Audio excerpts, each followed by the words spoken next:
Assalamualaikum warahmatullahi wabarakatuh. Waalaikumsalam warahmatullahi wabarakatuh. Alhamdulillah. Alhamdulillahi wa kafa. Wassalatu wassalamu ala sayyidina Muhammadin al-Mustafa wa ala alihi wa ashabihi ahli sidqi wal wafa. Amma ba'du. Saudara-saudara kaum muslimin rahimakumullah. Sesungguhnya manusia diciptakan oleh Allah Subhanahu wa taala hanya untuk satu tujuan, yaitu melaksanakan ibadah kepada Allah dalam pengertian seluas-luasnya. Ini dijelaskan dalam satu ayat Quran, "Wa ma khalaqtul jinna wal insa illa liya'budun." Dan tidaklah aku ciptakan jin dan manusia melainkan hanya untuk melaksanakan ibadah kepadaku. Selanjutnya, kita hanya bisa melaksanakan ibadah kalau kita melaksanakan toharoh atau bersuci. Dan kita hanya bisa melaksanakan toharoh atau bersuci kalau kita memperhatikan tentang nazafah atau kebersihan. Maka agama Islam sangat memperhatikan tentang kebersihan ini. Bukan saja ia merupakan pokok dari kesehatan, tapi juga dianggap merupakan bagian daripada nilai iman seseorang. Sehingga Nabi mengatakan, "An-nazafatu minal iman." Kebersihan itu adalah bagian daripada iman. Imamul Ghazali rahimahullah membagi tingkat kebersihan itu dalam 4 tingkat besar. Pertama, oleh beliau dinamakan tathhiruz zahir anil ahdasi wal akhbas. Membersihkan sesuatu yang zahir daripada hadas dan kotoran-kotoran. Membersihkan badan yang zahir. Ini merupakan prasyarat agar kita bisa toharoh. Dan toharoh merupakan unsur penunjang untuk melaksanakan ibadah. Sesuatu yang barangkali kita anggap soal sepele, kecil, tapi akan menentukan hal-hal yang besar. Kalau saudara toharohnya tidak betul, maka berarti tidak akan bisa melaksanakan ibadah kepada Allah. Padahal ibadah merupakan tujuan daripada penciptaan makhluk bernama manusia ini. Membersihkan diri dari hadas dan kotoran-kotoran. Saudara-saudara kaum muslimin yang berbahagia. Tingkat yang kedua, tathhirul jawarih anil jaraimi wal atham. Membersihkan seluruh anggota badan dari perbuatan dosa dan perbuatan maksiat. Membersihkan anggota badan. Membersihkan tangan, membersihkan kaki, membersihkan lidah dari perbuatan yang mengandung dan mengundang dosa. Kalau sekedar membersihkan zahir tangan, barangkali cuci tangan pakai sabun pun selesai. Tetapi membersihkannya dari minal jaraimi wal asab, dari perbuatan yang mengandung dosa dan kesalahan, ini merupakan tugas yang tidak ringan. Pada tahapan pertama, kebersihan yang diajarkan kepada kita umat Islam, bersih badan dari hadas dan segala kotoran yang berbentuk najis. Itu merupakan modal dasar supaya kalau itu bersih kita bisa wudu. Kalau sudah wudu, kita bisa sholat dan bisa melaksanakan ibadah-ibadah yang lain. Orang tidak mengerti sistem ekonomi menurut Islam. Barangkali di akhirat dia tidak akan disidang Allah, karena itu masuk wajib kifayah. Tapi orang tidak betul membersihkan diri daripada hadas. Ini tanggung jawab individu. Dan dia akan bertanggung jawab di hadapan Allah. Berangkat dari kebersihan untuk menuju kepada yang maha bersih, yaitu Allah Subhanahu wa ta'ala.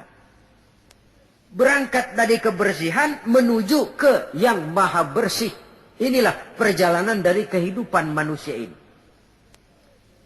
Oleh karenanya, dimulai itu dari pembersihan diri. Dari segala macam kotoran, dari segala macam najis. Dan tidak usah, terutama adik-adik remaja, para pemuda, tidak usah malu mengkaji masalah-masalah agama, memulainya dari hal-hal yang mendasar, kalau memang itu terpakai dalam kehidupan kita. Biasanya kalau diajak ngaji fikih bab apa? Hadas besar, hadas kecil, lah itu mah dari dulu. Dari dulu. Ya memang agama itu dari dulu begitu. Bahwa mau diskusi soal Allah, alam, dan manusia, silahkan. Mau berfilsafat tentang sistem ekonomi dan kebudayaan menurut Islam, oke. Tetapi hal-hal yang mendasar dan terpakai dalam kehidupan sehari-hari, jangan dianggap remeh. Karena banyak hal-hal kecil yang kita remehkan, pada akhirnya menjelimet jadi urusan besar yang mencelakakan kita. Semuanya, gedung yang paling tinggi pun selalu mulai dari pondasi dan lantai dasar. Tiang yang paling tinggi sekalipun mulainya rendah dulu. Begitulah kehidupan beragama yang besar ini dimulai dari kebersihan. Sampai Imam Ghazali memuat satu hadis dalam kitab Ihya beliau, buniyad dinu 'alan nazafah. Agama ini dibangun di atas kebersihan. Lah, kebersihan apa? Pertama, kebersihan zohir. Jadi badan kita ini bersih dari ketempelan najis, dari ketempelan hadas yang bisa menghalangi kita bersuci. Dan tanpa kesucian itu akan menghalangi kita untuk melaksanakan ibadah kepada Allah. Nah, kalau itu sudah bersih, naik kepada kebersihan yang kedua sekarang. Lebih bersifat filosofis. Tathirul jawarih. Kalau badan sudah bersih dari kotoran-kotoran yang kelihatan, sekarang bersihkan anggota badan dari kotoran yang nggak kelihatan. Apa itu? Dosa. Kesalahan. Dosa itu kan bakal jadi daki. Tahu daki? Yang kalau sudah berkarat dalam hati akan menjadi dinding yang membentengi dan membatasi kita dengan Allah. Apakah Allah jauh dari manusia? Tidak. Apakah Allah membatasi hubungan dengan manusia? Tidak. Yang membatasi manusia sendiri berupa lapisan-lapisan dosa yang dia kerjakan. Makin banyak dosanya, makin tebal dinding antara dia dengan Tuhannya. Dalam kondisi begitu, doa udah jauh banget dikabulin. Jadi kalau sudah berangkat dari kebersihan badan, melangkah yang kedua. Anggota badan bersihkan dari kotoran yang nggak kelihatan. Apa itu? Anil jaraim, dari perbuatan dosa. Tangan bersihkan. Makanya tidak cuma sekedar lewat itu. Lewat wudhu saja kita sudah diajarkan toh. Ketika membasuh dua tangan di awal wudhu. Allahumma inni as'alukal yumna wal barakah. Wa a'udzubika minasyu'mi wal halakah. Ya Allah, saya mohon kepadamu keberkahan di dua tangan ini ya Allah. Supaya tangan ini dibawa dagang untung, dibawa bertani panen, dibawa ngobyek gol. Tangan yang membawa berkah. Wa a'udzubika minasyu'mi wal halakah. Saya berlindung kepadamu ya Allah, jangan sampai tangan ini membawa bencana dan kesialan dan kerusakan. Tangan panas namanya. Dewa nanam pohonan mati. Pakai ngobek bantet. Pakai nempeleng orang mati. Tangan sial.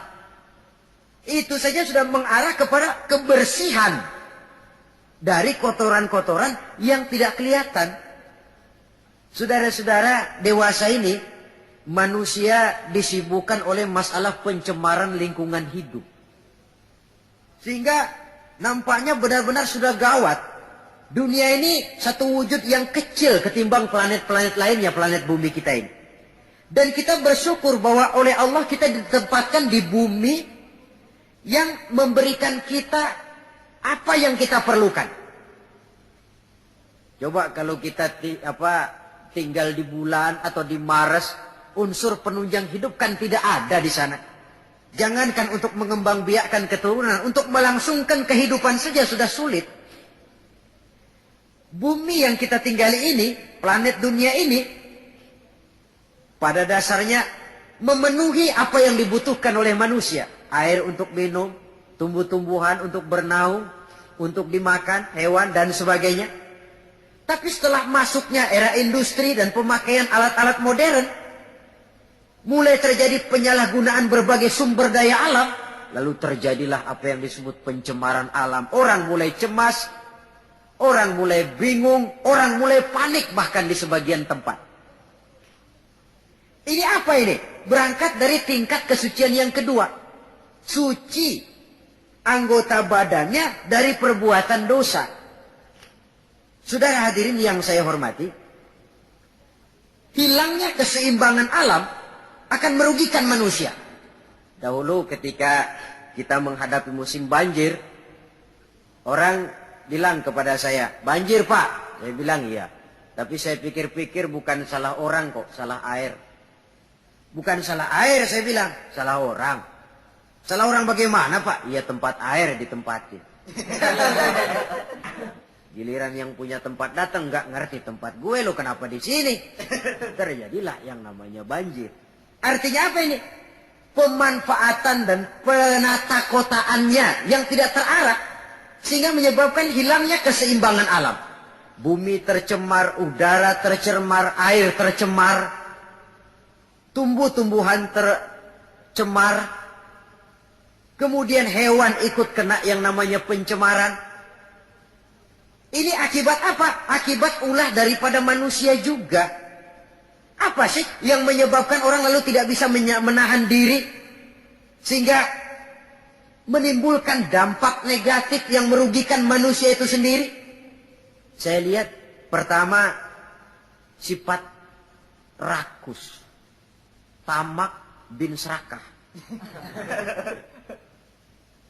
Sifat tamak dan rakus ini kan sering mendorong orang untuk menghalalkan segala macam cara.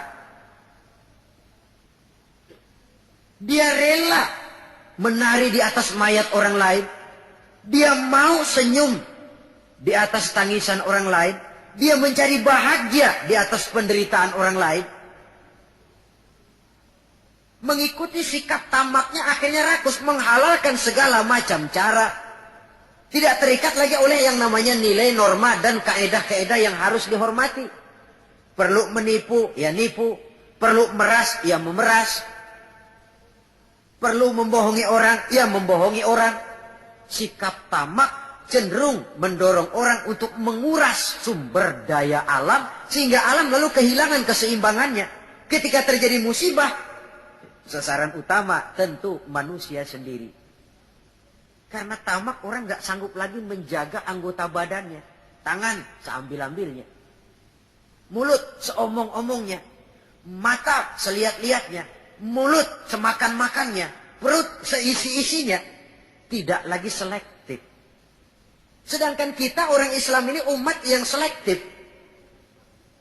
Bahwa kita makan, kita minum, kita berpakaian. Seluruhnya dibatasi oleh pertanyaan. Yang saya minum ini, yang saya makan ini, yang saya pakai ini, yang saya usahakan ini, Allah ridho apa tidak? Itu bedanya orang Islam dengan orang yang di luar Islam. Ada kaedah dan norma yang membatasi dia, yaitu pertanyaan Allah ridho apa enggak. Bukan cuma mengejar keuntungan relatif. Bukan cuma mengejar keuntungan yang sedikit, lalu menguburkan dan menentang hati nurani sendiri.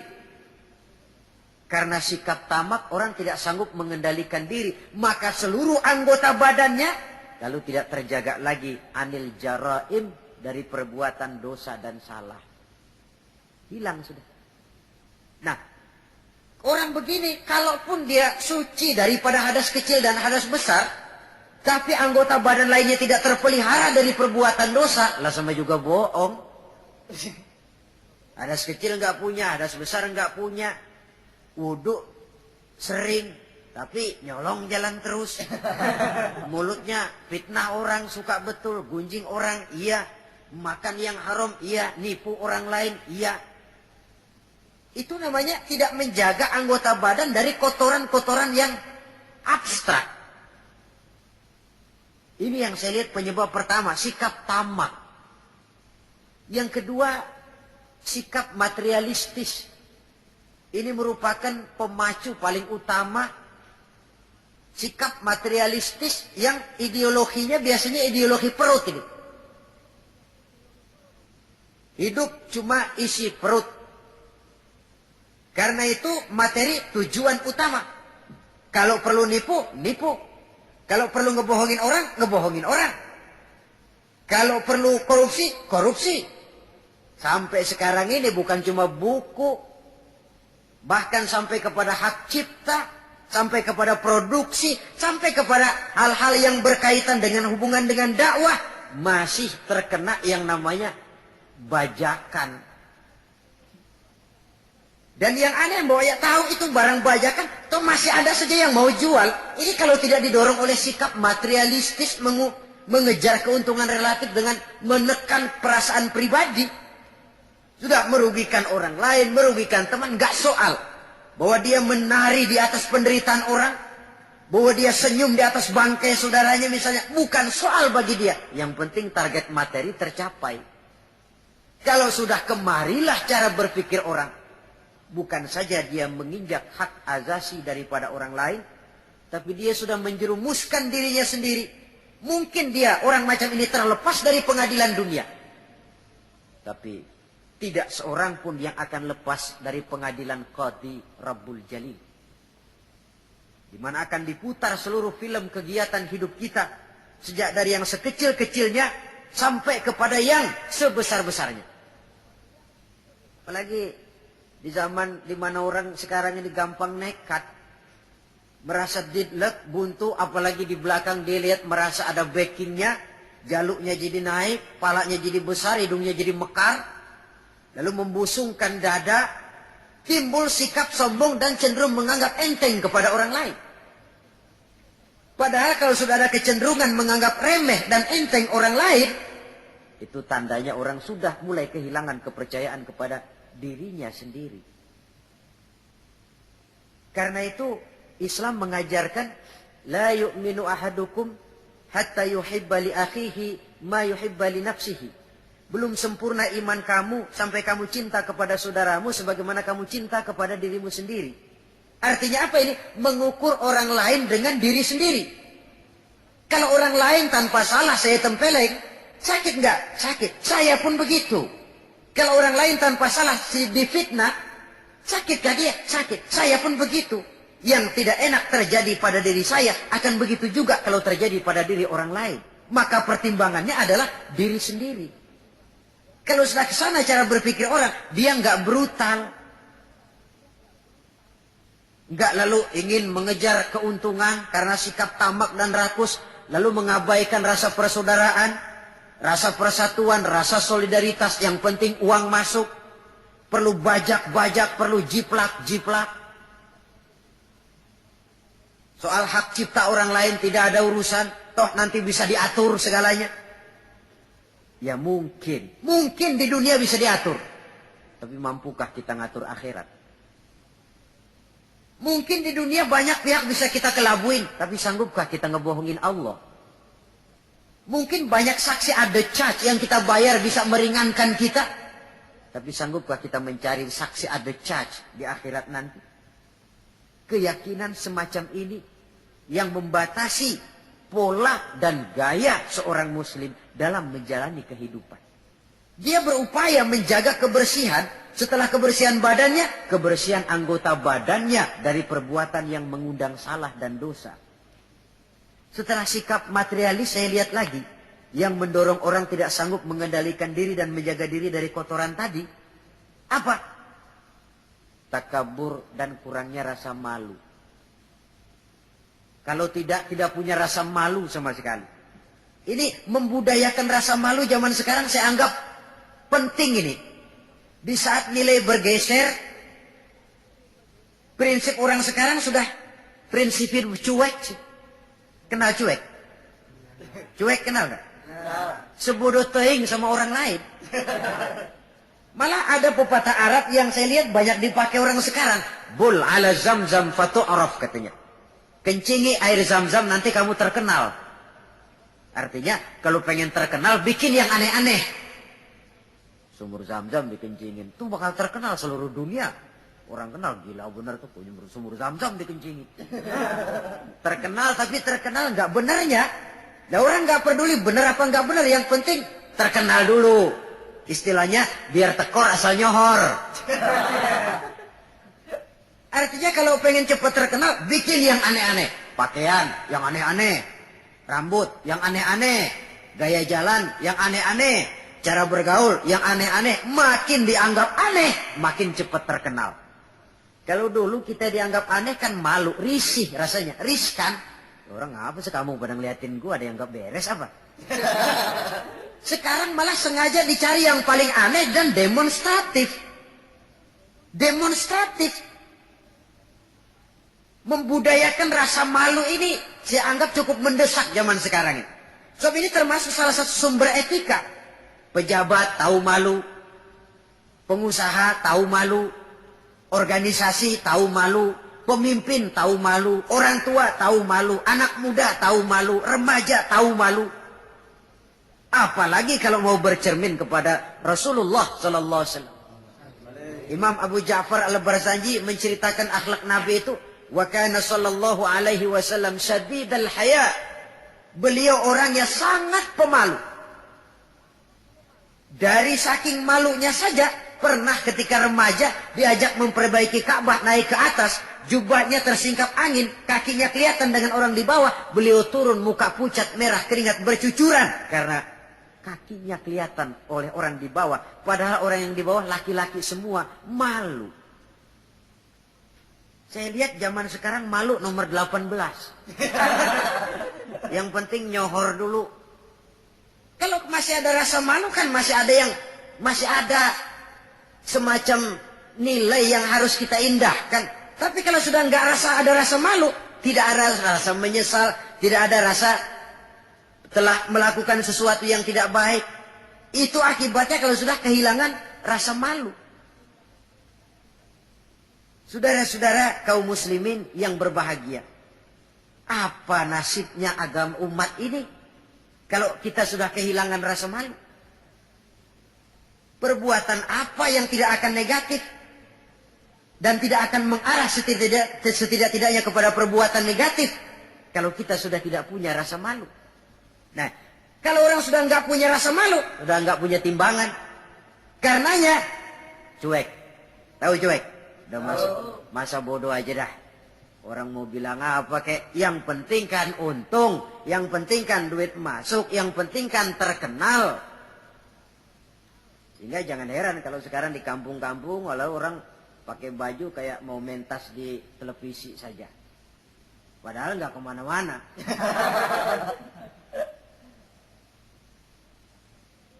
Jadi korban daripada yang namanya mode. Memang mode itu nggak bisa, namanya mode siapa yang bisa ngelarang. Mode itu musim, musim kan nggak bisa dilarang. Musim hujan bisa nggak dilarang? Tidak bisa dilarang. Kalau sudah datang ya datang. Musimnya habis. Musim rambutan nggak bisa dilarang, nggak boleh musim rambutan. Ya tetap saja. Tapi kalau musimnya sudah habis ya habis. Mode juga begitu, nggak bisa dilarang. Nanti gilirannya habis ya habis saja. Dulu pernah itu anak muda mode ya, bikin celana bawahnya kecil bener, botol aja nggak masuk. Emang lagi mode semuanya celana begitu. Habis musimnya, habis. Rubah lagi ganti mode, bawahnya lebar. Tut berai katanya, jangan botol, monyet masuk. Modenya habis. Taruhlah musim nggak bisa dilarang. Cuma sekurang-kurangnya kalau ada rasa malu kan kita bisa mantesin diri. Bisa mantesin diri, ini yang penting. Sehingga halakam ru'un lam ya'rif qadrahu, kata orang. Celaka orang kalau nggak tahu kedudukan harga dirinya. Saya ini siapa, tinggal di mana, bawa gaya macam itu pantas apa enggak? Saya ini dagang, teman saya juga dagang. Kalau dengan cara begini wajar apa enggak? Bagaimana masa depan daripada kekompakan, kesatuan dan persatuan? Dia pencipta, ini pencipta. Kalau saya jiplak hak ciptanya, bagaimana nantinya? Tahu diri, lalu ada ukuran, timbul rasa malu. Nah kalau sudah ke sana, sikap menghormati orang lain, lalu pun timbul karenanya. membudayakan rasa malu. Sebab syarat jadi orang kalau punya malu, nggak punya malu kurang syarat jadi orang. Saudara-saudara kaum muslimin yang berbahagia. Nah, karena nggak ada rasa malu, anggota badan sudah nggak terkontrol sudah. Dia punya kaki, dia punya tangan, dia punya panca indera lah. Tidak terjaga anil jaraimi wal asam, baik dari kotoran yang zahir maupun kotoran yang batin. Sekarang coba tengok. Bumi yang kita tinggali ini, yang sekarang konon dilanda oleh pencemaran. Apa unsur penyebabnya? Macam-macam. Pertama, areal yang tadinya untuk sawah, perkebunan dicaplok. Dijadikan daerah perkotaan untuk membangun pabrik, industri dan sebagainya. Jalan dan sebagainya. Akibatnya kan hilang keseimbangan. Apalagi kalau penataannya semrawut. Lalu apalagi? Terjadinya limbah logam, terjadinya radiasi, percobaan nuklir, walaupun di bawah tanah. Contoh yang paling dekat sajalah misalnya pabrik batu baterai. Itu kan limbahnya dia buang ke sungai. Lalu sungai itu kan airnya meresap. Kalau tidak dimakan ikan, limbahnya itu ya dihisap oleh tumbuh-tumbuhan. Nah, dari beberapa penyelidikan kemudian ternyata bahwa banyak tumbuh-tumbuhan menyimpan racun dari sebab radiasi tadi. Nah, tumbuhannya atau hewannya nanti dimakan oleh manusia. Akibatnya akan kembali kepada manusia itu sendiri. Belum lagi yang namanya pencemaran udara, pencemaran air. Di zaman sekarang orang sudah agak sulit mencari yang namanya air bersih. Masing-masing berlomba memperbesar jet pump, menyerot sekuat-kuatnya. Saudara hadirin yang saya hormati, begitulah kalau manusia sudah kehilangan rasa malu, dia cenderung melakukan dan menghalalkan segala macam cara untuk mencapai tujuannya. Dan kita sama-sama tahu inilah prinsip orang-orang yang anti Tuhan, yaitu kaum komunis. Asal tujuan tercapai, cara apapun saja halal. Dan kita tidak diajarkan semacam itu. Tingkat kebersihan yang ketiga, menurut Al-Imamul Ghazali, tathhirul qalbi anil akhlaqil mazmumah. Menjaga kebersihan hati dari akhlak yang tercela. Ini sudah tingkat yang lebih tinggi lagi. Kita tahu bahwa tubuh manusia ini bisa kita ibaratkan seperti kerajaan. Yang menjadi raja adalah hati, sementara seluruh anggota badan cuma sekedar prajurit pelaksana. Itu sebabnya dalam satu hadis dikatakan oleh baginda Nabi, ala inna fil jasadi mudghah, iza salahat salahal jasadu kulluh, wa iza fasadat fasadal jasadu kulluh, ala wahiyal qalbu. Ketahuilah bahwa dalam tubuh manusia ada segumpal daging. Kalau daging itu baik, seluruh tubuh akan menjadi baik. Kalau daging itu rusak, seluruh tubuh akan ikut menjadi rusak. Dan daging itu tidak lain adalah hati. Hati adalah komandan, jenderal. Sementara seluruh anggota badan yang lain merupakan prajurit pelaksana yang hanya patuh kepada komando jenderal. Kaki hanya bergerak kalau hati bilang jalan kau. Tangan hanya bergerak kalau dikomandoi oleh hati. Maka kalau hati baik, seluruh anggota badan akan mengarah kepada yang baik. Tapi kalau hati rusak, anggota badan akan mengarah kepada yang rusak juga. Tapi ini lalu tidak berarti orang harus berpikir terbalik. Kalau begitu, yang penting hati kita baik kan. Gak sembahyang juga kalau hati udah baik, gak ngapa-ngapa udah. Itu pemikiran yang paling keliru. Karena bagaimanapun kita dalam beragama ini kan punya standar, punya ukuran. Standarnya siapa? Ya baginda Rasulullah. Beliau hatinya orang yang paling baik, tapi tetap sholat. Beliau orang yang hatinya bersih, tapi hukum halal haram tetap berlaku. Beliau orang yang hatinya sangat bening, tapi tetap puasa Ramadan dan sebagainya. Ibadah-ibadah yang itu standar namanya.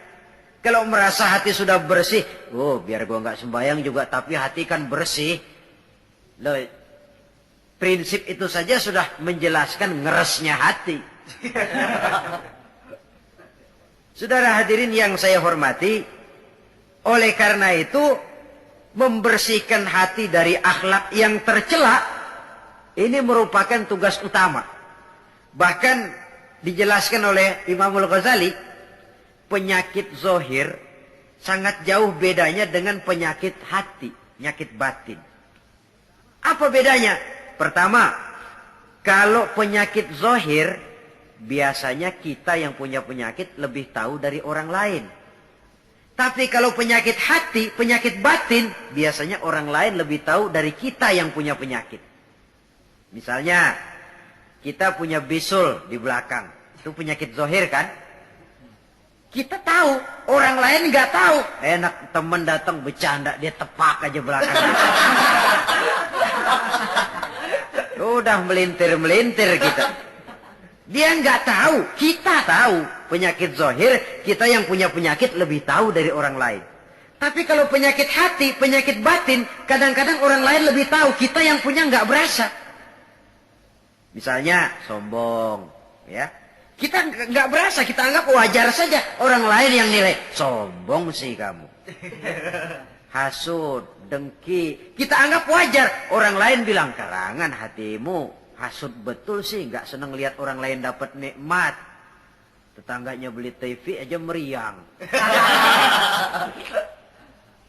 Saudara hadirin, penyakit batin orang lain lebih tahu dari kita. Lalu apalagi bedanya? Kalau penyakit zohir, penyakit badan, itu hanya merusak kehidupan dunia. Resikonya paling-paling mati. Tapi penyakit batin tidak hanya merusak kehidupan dunia, ikut juga menghancurkan kehidupan akhirat. Saudara kena penyakit dunia, penyakit zohir ya. Taruhlah kanker misalnya. Taruhlah darah tinggi misalnya. Paling-paling mati, itu saja. Dunia saja. Tapi kalau saudara terserang penyakit sombong, ria, takabur, ujub, sum'ah. Bukan cuma dunia. Di akhirat dia akan jadi racun yang menggeragoti amalan kita. Dunia akhirat dirusak. Penyakit sombong. Di dunia umumnya kan kita jarang mau berteman sama orang sombong. Menjauh malah. Sombong benar siapa teman lo. Begitu. Di akhirat. Al-Mutakabbir itu cuma Allah kok. Salah satu asmaul husna Al-Mutakabbir Allah itu. Yang sombong. Yang pantas sombong cuma Allah. Anal Mutakabbir. Akulah yang paling besar. Makanya takabur itu asal katanya takabbaro ya takabbaru. Membesar-besarkan diri. Nggak besar aja, gedein aja dirinya. Saudara hadirin yang saya hormati. Yang ketiga, kalau penyakit zohir banyak dokternya. Apalagi di zaman spesialisasi sekarang ini, tinggal nyari aja dah. THT, yang kanker, yang tulang, yang jantung, yang macam-macam penyakit, ada dokter spesialisnya. Tapi penyakit batin cuma agama dan kemauan dari orang yang bersangkutan untuk memperbaiki diri. Tanpa itu sulit. Sulit untuk dirubah. Tanpa dekat dengan agama, tanpa kemauan yang kuat memperbaiki diri, orang sulit terobati dari penyakit-penyakit batin. Makanya kalau para dokter sangat serius melakukan penyelidikan, mencari penangkal obat, penangkal penyakit yang hanya merusak kehidupan dunia, apa kita nggak lebih sungguh-sungguh memusatkan perhatian, mengobati penyakit yang kalau diserang penyakitnya bukan cuma dunia, akhirat ikut bangkrut. Itu yang dinamakan dengan penyakit-penyakit batin. Saudara hadirin yang saya hormati, ada lagi di zaman sekarang orang berpikir, yang penting kan percaya saja sama Tuhan. Lalu hati baik, sudah cukup. Loh, kalau memang percaya kepada Tuhan dan hati baik cukup, tidak perlu Allah sampai mengutus 25 Rasul ke alam ini. Sebab tanpa Rasul pun manusia bisa kok kenal Tuhan. Cuma Tuhan yang mana? Yang sebenarnya Tuhan atau cuma yang dipertuhan saja? Yang bukan Tuhan tapi dianggap Tuhan? Tanpa Maka mengutus Rasul mungkin manusia percaya bahwa di luar kekuatannya ada super power yang manusia merasa bergantung ke sana.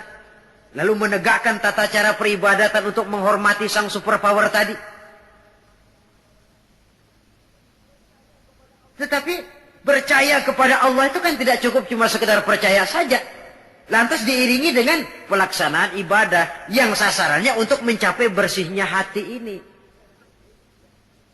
Saudara hadirin yang saya hormati, jadi tingkat yang ketiga kebersihan yang diajarkan, kebersihan hati. Biar badan kita bersih dari hadas kecil, hadas besar, tapi kalau hati kita kotor, ngeres, korengan hatinya. Tidak senang lihat orang lain dapat nikmat. Tidak senang lihat orang lain lebih maju. Takabur, merasa diri paling besar. Ujub, ria, semua yang dikerjakan selalu pengen didengar orang, dilihat orang, to show only. Apa saja sudah supaya dipuji orang, dilihat orang, didengar orang. Hilang keikhlasannya. Bersih anggota badannya, tapi kotor hatinya. Ini kontras. Sebaliknya, hatinya bersih, tapi badannya hadas besar nggak kenal, hadas kecil apalagi. Wah ya, bagaimana bisa berhubungan dengan Allah? Sebab kita ini percaya kepada Allah kemudian berhubungan dengannya. Cara berhubungan dengan Allah bagaimana? Sudah diatur oleh Allah sendiri lewat prosedur yang namanya sholat. Nggak bisa kita bikin aturan sendiri. Mau dekat dengan gubernur saja harus ikuti aturan protokolnya gubernur. Mau dekat dengan presiden, ikuti aturan yang diatur oleh protokolnya Bapak Presiden. Ingin dekat dengan Allah, boleh pakai prosedur yang ditetapkan oleh Allah sendiri. Lewat Quran, lewat contoh dari Rasul. Melalui sholat, melalui puasa, melalui zakat, melalui berbagai ibadah yang standar contohnya adalah Rasul. Jadi kalau hati sudah baik lalu sembahyang boleh berhenti, mestinya Nabi Muhammad yang paling dulu berhenti sembahyang. Iya kan? Sebab beliau hatinya paling baik. Nyatanya nggak pernah berhenti. Kalau hati sudah baik lalu hukum halal haram tidak berlaku, beliau tidak perlu menggunakan hukum halal haram. Itu standar kita. Jadi saudara jangan terkecoh di zaman sekarang ini ada orang yang namanya talfik. Mengambil yang enteng-enteng aja. Menegakkan benang basah, percaya sama Tuhan juga cukup dah. Saudara hadirin yang saya hormati, kepercayaan itu memang modal dasar, tapi setelah percaya mau apa?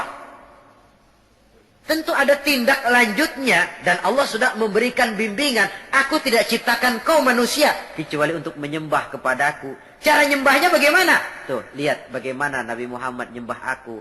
Pakai takbiratul ihram kan? Pakai diri, pakai ruku, pakai sujud, pakai tahiyat, pakai duduk di antara dua sujud. Begitu cara menyembah. Gak bisa kita bikin model-model. Nyembah Allah kan yang penting hubungan ke Tuhan. Duduk aja dah melongok madep ngulon 2 jam. Itu sih bukan nyembah, itu kesurupan namanya. Saudara hadirin yang saya hormati, tata cara kita melaksanakan ibadah itu sudah diatur sedemikian rupa. Berangkat dari yang bersih menuju kepada yang maha bersih dengan cara yang bersih. Alangkah indahnya agama kita ini. Tidak hanya kebersihan zahir, tapi juga kebersihan batin. Orang cuma bilang kebersihan pangkal kesehatan. Islam tidak cuma itu. Kebersihan bagian daripada iman. Apa yang lebih mahal daripada iman? Sudah taruhannya iman itu. Jadi tandanya orang beriman, ya bersih. Kita kan cuma baru slogan saja gede-gede di depan masjid, tulisan besar-besar. An-nazafatu minal iman. Kebersihan sebagian daripada iman. Tapi kadang kita masuk ke dalamnya, bukan main. Kebersihan yang tidak sesuai dengan temanya. Kadang-kadang di sebagian tempat. Cuma baru slogan besar-besar, tulisan gede-gede. Kebersihan sebagian daripada iman. Tapi kita sendiri dalam realitanya tidak menyadari. Demikian besar Islam memperhatikan masalah kebersihan ini. Oleh karena itu saudara, yang ketiga ini berat. Menjaga kebersihan hati dari akhlak yang tercela. Caranya bagaimana? Menurut tuntunan orang-orang sufi ada 3 jalan. Pertama yang disebut takhalli, yang kedua yang dinamakan tahalli, dan yang ketiga dinamakan tajalli. Beda ha, kha, dan jim. Pertama kha, ada titiknya kan. Yang kedua ha, titiknya hilang. Yang ketiga ada titik lagi, jim. Takhalli artinya mengosongkan hati dari sifat yang tercela. Taruhlah kita belum bisa sabar, tapi marah kurangin. Taruhlah kita belum bisa jujur, tapi bohong kurangin. Orang yang nggak bohong belum tentu jujur loh. Ya, nggak bohong itu belum tentu jujur. Sebab ada orang nggak mau bohong, tapi nggak mau menyampaikan apa adanya. Bohong sih nggak, cuma apa adanya nggak dia sampaikan. Saudara hadirin yang saya hormati, itu yang disebut takhalli, mengosongkan diri dari semua sifat yang tercela. Suka nipu orangnya dibuang, suka ngerugiin orangnya dibuang, takabur, riya, sombong dibuang. Itu yang namanya takhalli, mengosongkan diri dari semua sifat yang tercela. Kalau itu sudah tidak ada, lalu tahalli, hiasi hati yang sudah kosong dari sifat yang tercela tadi dengan sifat-sifat yang terpuji. Begitu takaburnya hilang, muncul tawadu, rendah hati. Begitu riyaknya habis, ikhlasnya timbul. Begitu kufurnya hilang, syukurnya muncul. Tahalli namanya. Jadi ibarat rumah, habis kita sapuin, kita pajangin. Dekorasiin, didekor lah. Taruh yang pantas ini foto di mana. Sebab bagus pun kalau nggak pada tempatnya, tentu tidak baik jadinya. Nah, kalau sudah tahalli, menghiasi diri dengan sifat-sifat yang terpuji, tajalli, nanti akan nampak kekuasaan Allah di hadapan kita. Diberikan oleh Allah sesuatu yang tidak diberikan kepada orang lain. Satu keistimewaan dari Allah subhanahu wa ta'ala. Dan cerminnya itu hati, saudara-saudara. Kalau itu kotor, udah kotor yang lain. Anggota badan ini cuma sekedar prajurit yang hanya patuh kepada komandan. Dan komandannya adalah hati. Raja dalam kerajaan tubuh manusia. Iya, tapi hati kan nggak kelihatan, Pak, bagaimana nilainya. Yang tidak kelihatan bisa dinilai. Bisa. Dari mana? Ya dari anggota badan ini. Soal hakikatnya memang terserah Allah. Tapi kita lihat kan zohirnya. Karena anggota badan yang kelihatan toh digerakkan oleh hati. Jikalau hati itu baik, maka dia akan mengarah kepada gerak-gerak yang baik. Tapi jikalau hati itu jahat, tentu anggota badan ini pun akan mengarah kepada gerak dan perbuatan yang jahat juga. Nah, kemudian tingkat kebersihan yang tertinggi yang terakhir, yang keempat, tathiru sirri amma siwallah, membersihkan diri, membersihkan seluruh rahasia dari yang selain Allah. Nah, ini sudah kelasnya para anbiya ini. Membersihkan diri dari yang selain Allah. Lah, apa orang kayak begini sudah nggak perlu dunia? Perlu, tapi ala kadarnya, dan dunia dia gunakan penunjang jalan menuju Allah. Semua kegiatan hidupnya tujuannya sudah Allah saja. Dan memang itu idealnya. Menjadikan Allah sebagai tujuan akhir dari seluruh kegiatan hidup kita. Cari nafkah buat apa? Kasih makan anak istri. Kenapa kasih makan anak istri? Kewajiban. Dari siapa kewajiban? Dari Allah. Itu kan namanya tujuan akhirnya Allah. Walaupun secara zahir kita katakan, saya cari nafkah buat anak istri kok. Tapi itu perintah Allah. Jangan menjadikan yang selain Allah sebagai tujuan akhir dari kegiatan hidup kita. Nanti akan tergelincir dari norma-norma akidah yang seharusnya kita yakini. Membersihkan diri dari yang selain Allah. Menjadikan Allah sebagai tujuan akhir dari seluruh kegiatan hidupnya. Dan itu sesuai dengan kontrak kita. Inna solati wa nusuki wa mahyaya wa mamati lillahi rabbil alamin. Ibadahku, hidupku, solatku, matiku cuma untuk Allah Tuhan seru sekalian Allah. Sehingga walaupun kita mencari nilai-nilai dunia, memang tujuannya untuk menunjang kehidupan akhirat. Makanya Allah pesan dalam satu ayat, wabtaghi fima ataka Allahu ad-daral akhirata wa la tansa nasibaka minad dunya wa ahsin kama ahsana Allahu ilaika wa la tabghil fasada fil ard innallaha la yuhibbul mufsidin. Dengan karunia yang diberikan Allah kepadamu, carilah akhirat.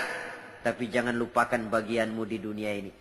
Cari akhirat, tapi jangan lupakan bagianmu di dunia ini.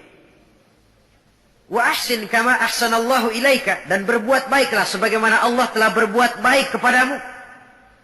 Jangan menebarkan kerusakan di permukaan bumi. Sesungguhnya Allah tidak suka kepada orang yang menebarkan kerusakan di permukaan bumi ini. Jelas sekali ayat ini. Di samping menganjurkan adanya keseimbangan dalam kehidupan kita, tetapi stresnya tetap saja cari akhirat. Namun jangan lupakan bagianmu pada kehidupan di dunia ini. Saudara, apabila 4 fase kebersihan ini kita telusuri, kemudian kita amalkan, pada tahapan pertama berusahalah supaya kita jadi orang yang bersih, baik dari hadas kecil maupun hadas besar. Syukur kalau saudara misalnya sudah biasa hidup, membiasakan mempunyai wudhu dalam hidup ini. Sebab tidak cuma untuk sholat, utamanya memang itu. Tapi mau pergi dagang wudhu dulu, bagus. Mau berangkat kerja wudhu dulu, bagus. Untuk sesuatu yang tujuan yang bersih, harus kita mulai dari sesuatu yang bersih juga. Nah, dari situ kita lalu meningkat, berusaha menjaga kebersihan anggota badan. Berusaha supaya tangan ini jangan mengundang dosa. Supaya mata ini jangan mengundang dosa. Supaya kaki ini tidak melangkah ke tempat yang bisa membawa dosa. Supaya perut ini tidak kemasukan barang yang mengandung dosa. Baru kalau sudah begitu pada tahapan yang ketiga, hati. Itu sudah klimaksnya. Kalau dia sudah berakar menjadi hati yang bersih dari akhlak yang tercela, itulah nilai kebersihan yang paling ideal di dalam kehidupan kita. Ternyata teori mens sana in corpore sano katanya. Akal yang sehat terdapat pada badan yang sehat. Tidak selamanya benar. Buktinya apa? Wong maling sekarang badannya sehat-sehat kok. Siapa bilang kalau badan sehat lalu akal sehat? Tidak mesti. Katanya akal yang sehat terdapat pada badan yang sehat. Belum tentu juga. Bukti yang jadi maling badannya sehat-sehat. Tapi hatinya kok ngeres. Ini berarti bahwa memang kebersihan itu harus berangkat dari hal yang mendasar untuk sampai kepada puncaknya membersihkan hati. Di situ sumbernya. Karena hati sekali lagi merupakan raja dalam kerajaan tubuh manusia. Kalau rajanya sudah angkara murka, kalau rajanya sudah biadab, maka seluruh rakyatnya, anggota badan ini akan mengarah kepada yang biadab juga jadinya. Tetapi lagi-lagi, bahwa usaha pembersihan hati ini harus melalui jalan yang telah dicontohkan oleh standar dalam kehidupan beragama, yaitu Nabi kita Muhammad sallallahu alaihi wasallam. Itu saja patokannya. Beliau sholat, kita sholat. Beliau puasa, beliau puasa. Beliau zakat, kita zakat. Jadi kalau orang sudah mengaku hatinya sudah bersih, tahu segala apa saja, tapi nggak sholat, oh nggak cocok sama standar. Nggak usah diikutin kan gitu toh. Jadi ada barometer. Oh ngakunya Mbah Ano, pinter Ano, tahu keadaan orang. Puasa nggak Ramadan? Kagak, nggak cocok sama standar. Nggak cocok sama standar. Itu saja. Gampang kok kita punya barometer, ada ukuran. Kalau orang sekarang ini gampang dikelecehin sih. Apalagi dia nggak punya standar. Udah telap bener dah. Saudara hadirin yang saya hormati, standar dalam kehidupan beragama tidak lain baginda Nabi. Taruhlah kita belum bisa ikut sholat seperti sholatnya beliau. Taruhlah belum bisa sabar seperti sabarnya beliau. Taruhlah belum bisa melaksanakan tahajud seperti tahajudnya beliau. Tetapi yang belum bisa dicontoh seluruhnya kan tidak perlu ditinggal semuanya. Apalagi lalu mencela. Seperti dulu zaman anak-anak ada cerita. Serigala pengen makan buah anggur. Tinggi. Lompat, jatuh lagi. Lompat, jatuh lagi. Nggak bisa tercapai itu anggur. Akhirnya putus asa, kecewa. Kemana-mana dia pergi ngomong sama semua binatang. Anggur pahit, anggur asam. Anggur pahit, anggur asam. Padahal bukan anggur yang pahit, dia aja yang kagak bisa ngambil. Akan selalu ada di masyarakat tuh manusia yang mentalnya begitu. Dia pengen begitu, nggak bisa sama yang bisa dia sirikin. Akan selalu ada di masyarakat manusia yang punya mental begitu. Dia pengen begitu. Kagak bisa, udah setengah mati. Enggak bisa juga. Sama orang yang bisa. Wah, siriknya bukan main. Hasutnya bukan main. Sama serigala tadi. Pengen makan buah anggur udah metik nggak bisa. Pidato kemana-mana. Anggur lah pahit. Emang kemampuannya aja yang nggak sampai ke sana. Pakai anggur pahit, anggur asem.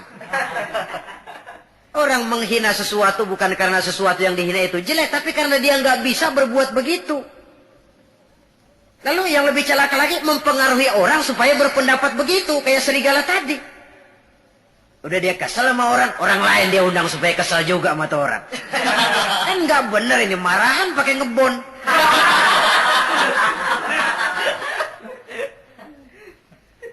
Akan selalu ada di tengah masyarakat orang yang punya mental yang disebut rationalization itu, rationalization. Penyakit kejiwaan itu sebenarnya. Dia pengen punya televisi, setengah mati, nggak bisa juga. Tetangganya bisa duluan, habis dia katain. Emang dia miara tuyul. Sudah macam-macam. Saudara hadirin yang saya hormati, jadi sekali lagi kita berangkat dari standar. Kalau sama dengan standar, mari kita ikuti. Kalau tidak sama dengan standar, berpikirlah lebih jauh lagi. Karena agama ini ajarannya jelas, yang jadi contoh dalam pelaksanaannya juga jelas. Jangan dalam kejelasan, lalu kita cari yang remeng-remeng dan samar-samar. Apalagi di zaman di mana orang sekarang mudah kehilangan pegangan hidup. Dalam kondisi kalut, nyari pegangan. Ya orang kalau lagi hanyut di kali, rumput juga dia pegangin. Dia tahu rumput lemah, nggak akan kuat nahan bobot badan yang berat. Tapi karena lagi perlu, tahu dia pegang juga. Ini kan cermin dari jiwa manusia. Dalam keadaan goncang, dia perlu pegangan. Ya untung kalau ketemu yang baik. Kalau enggak, sepegang-pegangnya. Saudara hadirin yang saya hormati, jadi dengan demikian, kita ambil kesimpulan. Pertama, Islam agama yang sangat memperhatikan kebersihan. Baik itu kebersihan zahir, lebih-lebih lagi kebersihan batin. Yang kedua, dalam Islam kita berjalan menuju zat yang maha bersih. Karenanya harus bertolak dari kebersihan. Yang ketiga, kebersihan diawali dengan hal yang paling mendasar, kebersihan pribadi. Lalu nanti kalau sudah mengarah kepada anggota badan, itu sudah termasuk menjaga kebersihan kolektif, bermasyarakat. Artinya, kalau anggota badan kita sudah terpelihara dari perbuatan dosa, artinya kan kita sudah menjaga diri jangan sampai merugikan orang lain. Jangan sampai membuat onar di masyarakat. Jangan sampai menimbulkan kerugian kepada sesama. Itu sudah mengarah kepada dampak kehidupannya dalam masyarakat. Kalau yang pertama tadi, tingkat kebersihan pertama, individu. Bersih dari hadas kecil dan hadas besar. Nah, yang kedua, tatkala bersih anggota badan dari perbuatan dosa, ini sudah mengarah kepada menjaga ketenangan dalam masyarakat. Ya, masyarakat kita. Yang petani, masyarakat petani. Yang pedagang, masyarakat pedagang. Yang mahasiswa, masyarakat mahasiswa. Yang politikus, masyarakat politikus. Yang seniman, masyarakat seniman. Masing-masing pihak menjaga anggota badan dari perbuatan yang bisa berbuat dosa. Itu sudah termasuk menjaga kemaslahatan dan keselamatan bersama. Nah, kalau sudah sampai kepada puncaknya, pembinaan pribadi, pembersihan hati dari sifat-sifat yang tercela. Kemudian menghiasinya dengan sifat-sifat yang terpuji untuk mencapai satu maqam yang tinggi di hadapan Allah Subhanahu wa Ta'ala. Mungkin dengan pendidikan, dengan pangkat, dengan harta, kita bisa berlomba mencari kedudukan di dunia.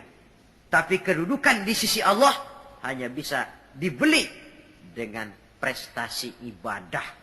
Yang prestasi ibadah itu akan membentuk hati yang baik.